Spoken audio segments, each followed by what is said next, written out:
দীর্ঘদিনের অপেক্ষা ছিল। আজ যে সেই অপেক্ষার অবসান ঘটবে তা আগেভাগেই জানা ছিল। সেই অপেক্ষার অবসান ঘটল। ধুমধাম করে রয়্যাল চ্যালেঞ্জার্স বেঙ্গালুরু নিজেদের নতুন অধিনায়কের নাম ঘোষণা করে। বিরাট কোহলি পুনরায় অধিনায়কের আসন ফিরে পাবেন তার অনুরাগীদের অনেকেই আশা করেছিলেন। তবে সেই আশা পূরণ হয়নি। আরসিবির নতুন অধিনায়ক হিসাবে রজত পাতিদারের নাম ঘোষণা করা হয়েছে। Rajat Patidar আরসিবির director of cricket মো বাবাট ও প্রধান কোচ অ্যান্ডি ফ্লাওয়ারের উপস্থিতিতেই বেঙ্গালুরুতে এক বর্ণাঢ্য অনুষ্ঠানের রজত পাতিদারকে দলের নতুন অধিনায়ক হিসাবে ঘোষণা করা হয়। এই মরশুমের আগের রজত আইপিএলে কোনোদিন অধিনায়কত্ব করেননি। তবে নিজের রাজ্য দল মধ্যপ্রদেশের হয়ে অধিনায়কত্ব করেছেন।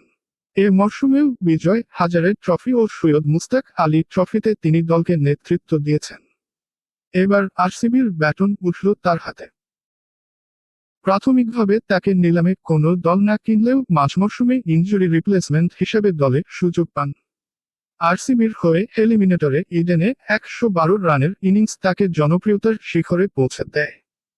তারপর থেকে আর ঘুরে তাকাতে হয়নি রজতকে। ২৮টি আইপিএল ম্যাচে ১৫৮.৫৫ স্ট্রাইক রেটে ইতিমধ্যেই তিনি আরসিবির ৭৯৯ রান করে ফেলেছেন। এবারের সৈয়দ মুস্তাক আলী ট্রফিতে ৬১.১৪ গড়ে দ্বিতীয় সর্বোচ্চ ৪২৮ রান করেছেন।